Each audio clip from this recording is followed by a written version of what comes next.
bonsoir le samedi 23 juin. Merci d'être présent sur la première. Il est 19h à Pamataï, le temps de l'information. Voici les titres de notre présente édition. Un nom, un visage, un sourire, Rabah Siou et Miss Tahiti 2023. Une jeune femme de 24 ans pétillante dont l'élégance et l'esprit ont séduit et le public et le jury. Un titre comme la continuité d'une jolie histoire pour la jeune femme dont l'engagement va vers les confins du monde fragile. L'aide à l'enfance en détresse signe sa personnalité et l'amour du Fénois sera un fil rouge durant l'année qui arrive. Comme de tradition, nous recevons la nouvelle Miss Tahiti dans notre édition. Nous allons apprendre à la connaître, à connaître cette jeune femme, ses idéaux, ses rêves et la manière dont elle va vivre l'année de son règne avec énergie et altérité, sans nul doute. À tout à l'heure et merci. Un mois de juin vert pour mieux cultiver l'amour de la vie en mettant une bonne claque au cancer du col de l'utérus. C'était aujourd'hui le dernier acte de cette mobilisation pour favoriser la prévention à Taravao. Entre ateliers et activités ludiques, la fête et la joie ont irradié la journée. Des journées portes ouvertes pour vider les trop-pleins de garages par ces objets qui saccagent la nature. C'était au centre de recyclage de papier, objets électroniques, pots de peinture ou encore téléphones auront droit demain au traitement qu'ils méritent comme déchets. Les citoyens ont joué le jeu civique. Makatea et ses amours de montagne. Durant 5 jours, les cordes ont porté vers les sommets les amateurs d'escalade. Plus d'une centaine d'entre eux se sont amusés à dominer des parois à l'étonnante verticalité. Il y avait les aguerris, mais aussi les débutants. Un reportage évidemment en relief à la fin de ce journal. Miss Tahiti, elle a couru le monde pour aider l'enfance à détresse et elle a passé toutes les épreuves qui conduisent à ce titre avec maîtrise, élégance et intelligente. Mademoiselle Siou, une reine de beauté, elle sait voir le monde avec des yeux très sensibles. Hier soir, en harmonie avec toutes les candidates, elle a écrit le chapitre d'une histoire singulière. Elle souhaite la dédier à tous les habitants du Fénois.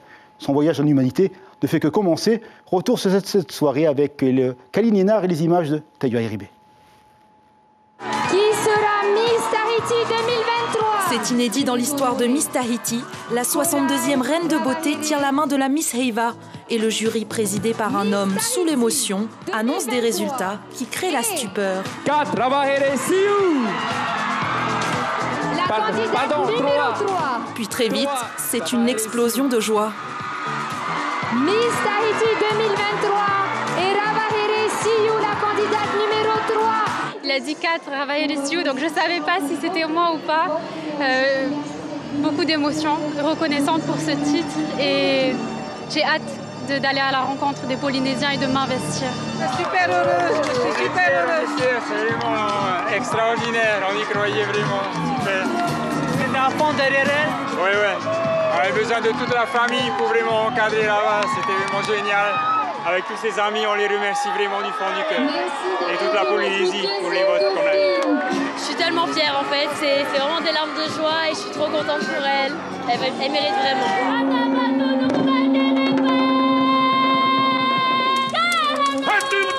Le chant des sirènes rend les personnes plus belles. Il enchante le voyageur. Avec ce passage tant attendu en tenue végétale, les marquises sont à l'honneur. Le talent des créateurs sublime la beauté polynésienne. Le public est subjugué. La numéro 8, Teipo Temarama Cabral. Comment vous avez organisé tout ça? Parce que vous êtes assez... Non, le plus important, c'est la numéro 4.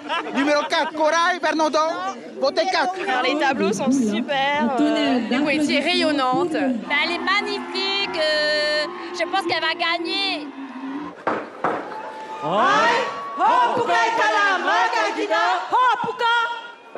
Et parce que voyager, c'est ouvrir son regard, ce spectacle est une invitation à la découverte du triangle polynésien, avec la légende de la pieuvre, celle qui unit les îles Rapa Nui, Aotearoa, Hawaï et la Polynésie.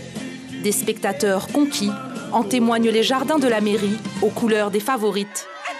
Voilà, candidate numéro 4. Très heureuse d'être dans ce quatuor final et impatiente pour l'année de reine qui arrive.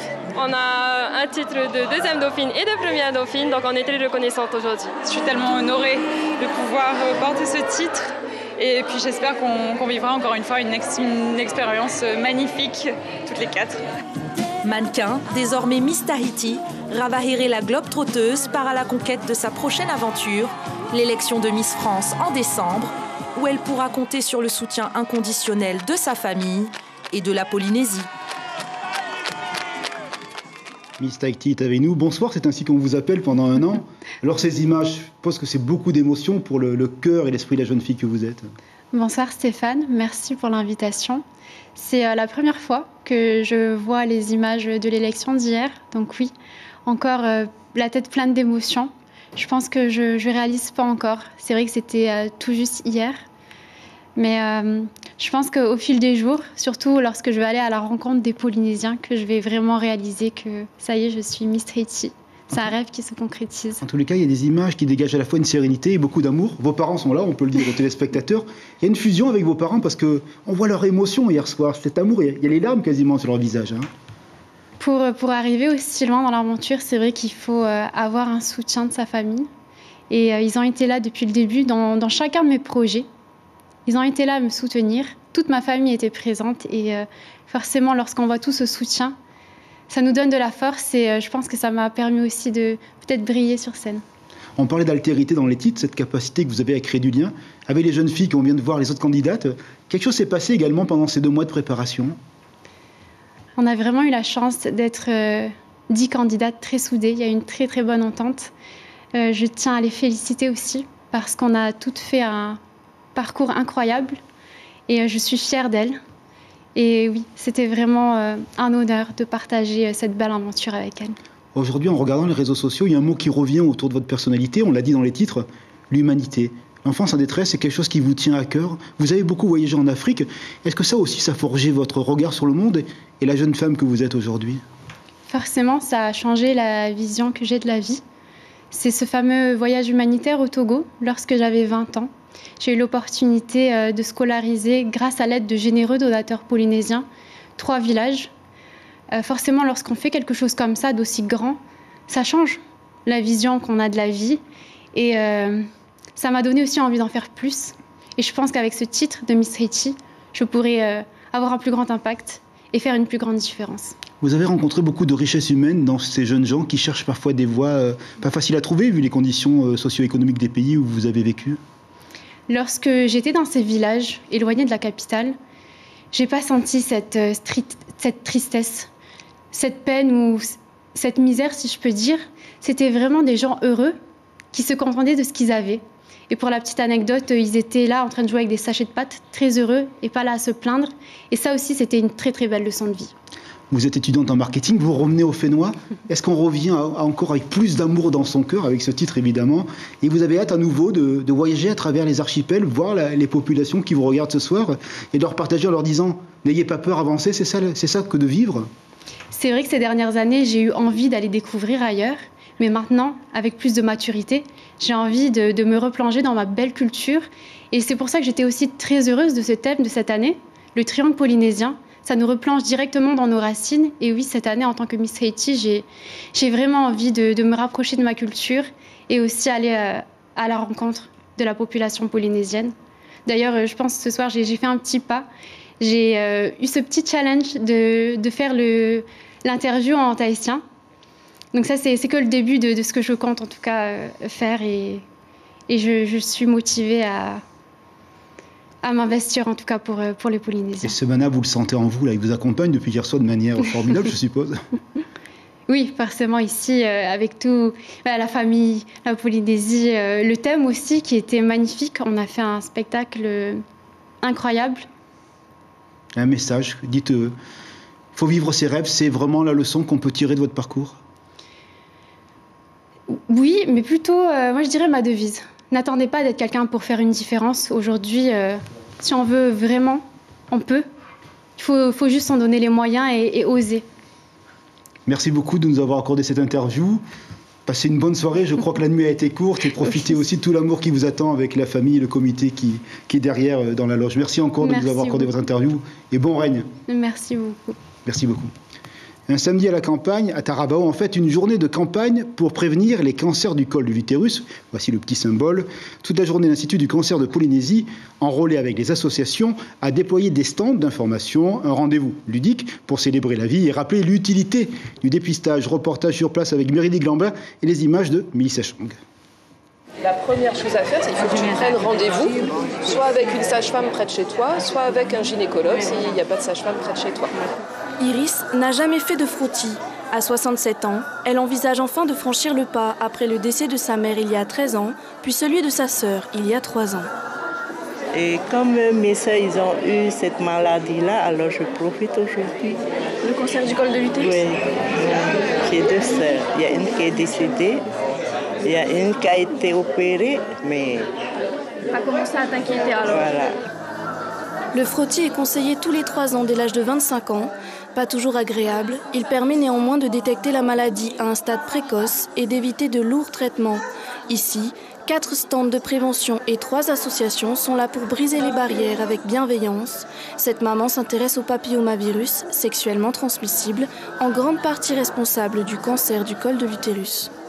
Je n'étais pas au courant qu'il y avait un vaccin qui pouvait protéger d'attraper le virus et qui le virus entraîne le cancer, quoi. Et puis c'est une occasion aussi d'informer ma fille. Une vingtaine de Polynésiennes sont touchées par ce cancer chaque année. Les symptômes, saignements anormaux, douleurs dans le bas-ventre et perte inhabituelle. Là aussi, la connaissance permet de sauver des vies. On est amené à rencontrer ces femmes par le biais de leur propre fille enceinte, dont on fait le suivi et où on évoque le palpé des seins, le dépistage du cancer du col de l'utérus avec le frottis. Et donc elles en discutent avec leur maman, avec leur grand-mère. Et c'est comme ça qu'on arrive à rattraper une population qui ne se faisait plus suivre. Aujourd'hui, au parc Te Aputa, on proposait aussi des activités de détente et des ateliers culturels en famille pour que le message de sensibilisation traverse toutes les générations. Un moment de grand doute et d'incertitude que traverse actuellement l'entreprise Interroute, une maison qui pèse fort dans le secteur d'activité qui la concerne. La semaine à venir pourrait être décisive pour cette structure. Ce matin, le président Motai Broderson a reçu pour un regard d'ensemble sur la situation le directeur de l'entreprise, le PDG exactement. Les images sont signées par David Chang. Opération nettoyage de vacances ou presque ce matin au centre de recyclage de Motuuta, ici à Papeete. Des portes ouvertes pour mettre un bol d'air à ces objets, aussi encombrants que destructeurs de la nature. Nous parlons des déchets électroniques, des pots de peinture et de tous ces produits à puces qui font mal à la terre quand on va les jeter à tous les vents. Et ce samedi, les citoyens, eux, ont montré leur valeur civique. Reportage Caroline Fary avec les images de Jérôme Lee. Bonjour messieurs, quelle commune Aroué. L'annonce sur les réseaux sociaux a fait mouche. Chacun trop heureux de pouvoir se débarrasser des vieux appareils ou autres produits toxiques accumulés parfois depuis plusieurs années. J'emmène des télés qui ne marchent plus et des imprimantes qui sont hors service. On a mis dans un coin et comme la mairie ne ramassait pas, donc on a mis et j'ai vu cette occasion en fait sur Facebook. J'ai dit on va tout mettre et on va tout amener. C'est des déchets électroniques, des piles, des pots de peinture, ce genre de choses. On garde des choses à la maison. Les points d'apport volontaire pour déposer les déchets sont ouverts seulement en semaine. Et quand on travaille, c'est pas toujours évident de trouver le bon créneau pour aller déposer les affaires là où il faut. Certains objets sont plus dangereux qu'il n'y paraît, comme ces bouteilles d'hélium utilisées pour les fêtes, qui provoquent des accidents et sont pourtant faciles à neutraliser. Tout simplement, il faut ouvrir le robinet. Et ensuite, quand c'est vidé, la personne qui le vide peut, avec un tournevis, ouvrir la capsule. Et du coup, vous avez 2 orifices. Le robinet qui est ouvert, la capsule qui montre que c'est sous dépression. Et donc, il n'y a plus de pression à l'intérieur. Et donc, c'est sans danger. Et déchets électroniques ? Essentiellement, oui. Pas de pot de peinture. Okay. Comme c'est une opération prise en charge par le pays à 100%, donc on a besoin d'avoir des statistiques pour juste savoir de quelle commune viennent les déchets. La collecte, interrompue par l'épisode Covid, n'avait pas eu lieu depuis 2019. Aujourd'hui, cette opération coup de poing s'avérait indispensable. On souhaite que les gens soient informés sur la dangerosité des produits qu'ils peuvent avoir à leur domicile, qui ne sont pas dangereux quand ils ne sont pas manipulés, mais qui peuvent le devenir. Donc on pense aux batteries portatives qui peuvent, sous le poids d'un engin ou lors d'une manipulation en mélange avec des déchets, se dégrader et prendre feu instantanément. Bilan de la matinée, 5 tonnes de produits récupérés, dont plus de 3 tonnes d'électronique qui partiront par container en Nouvelle-Zélande. L'opération sera renouvelée à la rentrée, mais le site portuaire accueille vos déchets tous les mercredis de 11h à 14h30. Les îles Cook en claquement d'ailes depuis l'aéroport de Phaes. Ça y est, La rotation aérienne entre nos deux îles a repris. Ce matin avait d'ailleurs lieu le vol après la longue période de la Covid-19. Un lien fraternel et économique entre les gens du Pacifique, entre nos territoires, et bien un lien attendu également. Avec un accent tonique et complice, la directrice du marketing d'Air Tahiti nous en dit plus au micro de Jacques Damour. Ils ont réouvert qu'en 2022 et nous à ce moment-là on a mobilisé l'intégralité de nos moyens flotte surtout et humains sur la Polynésie pour accompagner la reprise de trafic touristique mais aussi la reprise de trafic des résidents. Et donc du coup nous n'avions pas assez d'avions pour reprendre cette ligne. Voilà, donc maintenant on a reçu en avril, vous étiez là, un avion en location. Nous recevons mercredi un nouvel avion qui a été acheté et donc ça va porter notre flotte à 11 avions et donc voilà, c'est l'occasion de reprendre cette ligne. On a maintenant les moyens de reprendre cette ligne avec Rarotonga. C'est fait depuis ce matin. Politique, les parlementaires de l'Outre-mer jouent toujours groupés. Pour ça, ils ont monté une délégation aux Outre-mer à l'Assemblée nationale. Le capitaine du PAC, il y a peu, c'était encore Motaï Broderson. Cette fois-ci, c'est un député venu de la Guyane qui est à l'action. Il est secondé par le député de Polynésie, Steve Chayou. Ce dernier est d'ailleurs vice-président de cette délégation. Le point à Paris avec nos confrères de la première. Estelle Youssoufa, Davy Riman et Maud Petit, ils étaient 3 prétendants à la présidence de la délégation aux Outre-mer. Et c'est le Guyanais, jusqu'ici vice-président de la délégation, qui a raflé la mise. À 43 ans, le député GDR de la NUP est satisfait, mais surtout prêt à prendre la relève. Mais beaucoup de sujets au niveau législatif, mettre les Outre-mer au cœur des discussions, au cœur des débats, au niveau des lois, qu'on arrête de traiter ces territoires-là soit par décret d'application. Donc maintenant, il faut qu'il y ait un débat avec nos territoires, que les réalités soient prises en compte de façon globale et territoire par territoire. Et pour aider Davy Riman à la tâche, le député polynésien Steve Chayou, élu pour le remplacer à la vice-présidence. On est dans la continuité de ce que l'ancien président a mené, c'est-à-dire avoir une posture transversale, c'est-à-dire qu'on ne veut pas cloisonner les sujets par territoire, par région, mais ce sont des sujets que nous connaissons tous, notamment liés à la cherté de la vie qu'il y a dans les Outre-mer, les problématiques de l'énergie. Enfin, toutes ces problématiques-là, il faut qu'on puisse les aborder de manière non partisane et pas uniquement de manière territorialisée. Avancer, c'est pourtant l'objectif de l'aile gauche de la délégation.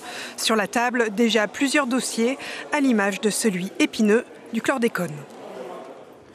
Culture comme un rite de passage où la voix s'affirme, où la maîtrise des codes montre une meilleure possession des techniques liées au rite Tahiti. Cet examen, c'était l'examen des grands élèves du conservatoire. Eh bien, il dit tout cela, en tout, 13 élèves, dont un homme était de la partie, un parcours de formation dans cette noble institution qui est un cheminement, vous le voyez, vers l'excellence. D'ailleurs, 5 élèves cherchaient à avoir la médaille d'or. Les images ont été tournées jeudi par notre confrère Théoupo. Voilà pour ces images de cette excellence culturelle. On va s'intéresser maintenant au sport avec la pirogue à voile à l'honneur à Maïna, un rendez-vous traditionnel.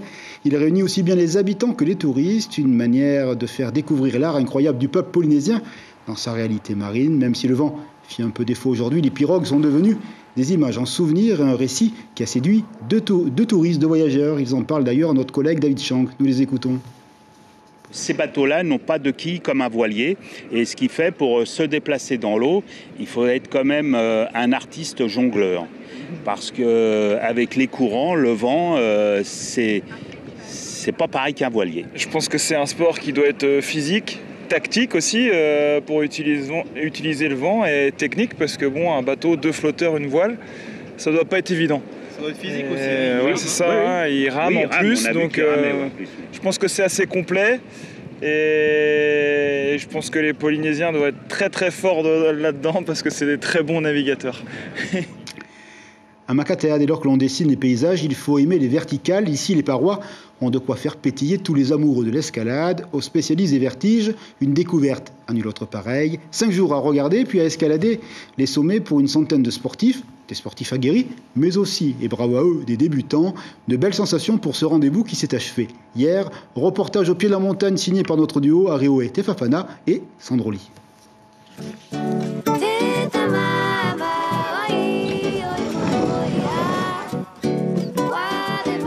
Elle est très impressionnante parce qu'elle pique directement de 80 à 0. 80 mètres de hauteur et 200 mètres de longueur, la tyrolienne de Makatea est la plus grande de Polynésie.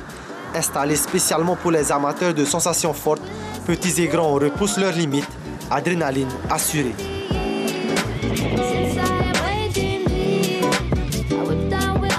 Et là-haut, la vue est juste magnifique, le décor est incroyable, c'est à couper le souffle. Petite appréhension là pour descendre et franchement c'est top. Au début, j'avais des frissons quand j'allais sauter. Mais quand je suis allée, à des moments, ça freinait, alors ça allait de moins en moins vite. Mais c'était carrément bien. À la pointe de Timao, au nord de l'île, la nouvelle Via Ferrata est un grand succès. Le parcours est plus engagé. Accroché à une ligne de vie, les participants progressent le long d'une falaise, un itinéraire unique au monde. Franchement, un peu plus sportif. Là, je viens de travailler sur le premier pont, qui est assez pas mal suspendu là. Et avec une belle vue soit vers l'intérieur de la faille, ou bien si tu tournes vers l'océan. Sa particularité, c'est de rentrer vraiment dans les grottes, de pouvoir pénétrer à l'intérieur de la roche. On a une ambiance complètement différente du premier parcours. Perché à plus de 40 mètres de hauteur, mieux vaut avoir le cœur bien accroché. Je vais mourir.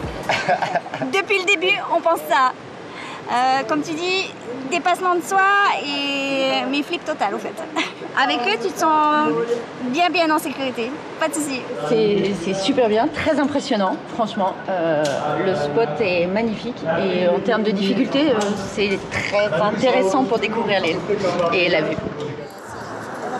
Au pied des falaises également, le spectacle est juste splendide. Il faut bien se reposer avant de refaire la Via Ferrata 2. Regarde, c'est magnifique. C'est magnifique. C'est le Walt Disney des enfants, des adultes. C'est le plus beau parc d'attractions naturelles qui existe sur Terre et en Polynésie. C'est magnifique. Et ça te remet en question en fait. C'est ça qui me plaît. Tout le monde se surpasse parce que le groupe avec qui j'étais, ils avaient un peu de vertige. Et tout le monde se motive et en fait, c'est ça qui est extraordinaire. Plus qu'une expédition, la Makatea Vertical Adventure a aussi tissé des liens d'amitié entre chaque participant.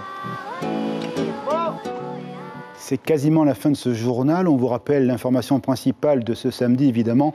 Miss Tahiti, un visage et une sensibilité pour faire rayonner le Fénois. Vous le voyez à l'écran. Mademoiselle Sioux est la nouvelle Miss Tahiti 2023. Une jeune femme de 24 ans dont la sensibilité, l'élégance et l'engagement vont être des éléments qui vont donner un caractère singulier et fort plaisant à ce règne qui va durer une année avec évidemment le rendez-vous de Dijon pour la couronne de Miss France au mois de décembre. Encore bravo à cette jeune personne qui était notre invitée. On va s'intéresser au programme de la soirée avec, juste après ce journal, un rendez-vous de musique locale et puis une demi-heure plus tard, 40 minutes plus tard, la série qui vient de l'Amérique latine, Açúcar, avec des déboires dans la famille propriétaire d'une grande hacienda. Merci d'avoir été fidèle à ce rendez-vous. Miss Tahiti, c'est sur la première, vous le savez. Tout de suite, pour se dire au revoir, les meilleures images du concours de hier soir et ces beaux sourires de toutes ces jeunes femmes qui portent à la fois l'élégance et des messages pour la fraternité dans le monde. Très belle soirée sur la première et à bientôt.